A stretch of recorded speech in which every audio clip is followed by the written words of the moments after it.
he might be pulling his endorsement, or at least trying to hide his endorsement of David Perdue. So David Perdue is challenging Brian Kemp to be the Republican nominee for governor of Georgia.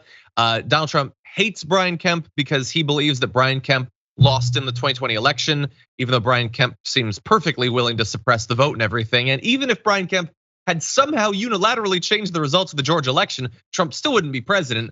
But regardless of all that, Trump hates Brian Kemp, so he's been supporting David Perdue, who you might know is the former senator who gamed the system during the pandemic to make a bunch of money off of private information he had about the pandemic and was thrown out of the Senate as a result of that. Well, it's looking like David Perdue not that much more popular in this race than when he was trying to stay in the Senate. If you look at this recent polling, Brian Kemp has actually been gaining ground. He was at 50% back in March. He's at 60% now. David Perdue is down to 28. There's really no other candidates that matter in that race. And so apparently Trump isn't planning to make any more personal appearances on Perdue's behalf. He believes he's already put enough political capital in the race and it looks like a lost cause, which is a way of Trump saying that although he continually says that his endorsement is the only thing that matters, he's already put a bunch of his time and attention into it, and it's only hurt the guy that he supports. And so I'm not saying that his endorsement isn't important in some races, but it is not everything, clearly, as these two races confirm. David Perdue's a loser. Yeah. He lost a Senate race. He's a Republican who lost a Senate race in Georgia. Which almost never happens. Which I mean, it has happened. But so not since 2002 or 4 marked the end of the final end of the realignment of Democrats finally coming, like being like the last old South Democrat died.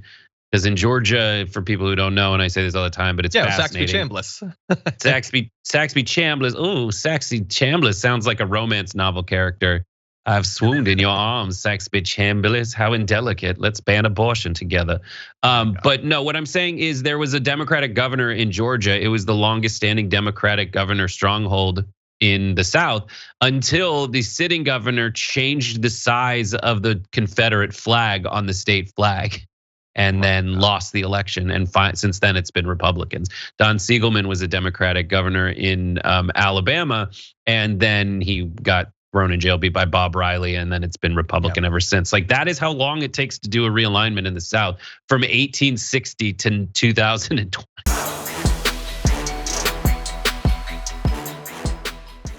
Check out the Damage Report podcast each day, wherever you get your podcasts, whether Pocket Casts or Stitcher or iTunes. You can join me as I give you the news and stories you want, with a range of co-hosts and interview guests jumping in on the fun each day. Again, that's the Damage Report, wherever you get your podcasts. And if you get them at iTunes, don't forget to rate and review. Sometimes I'll read them live on the show.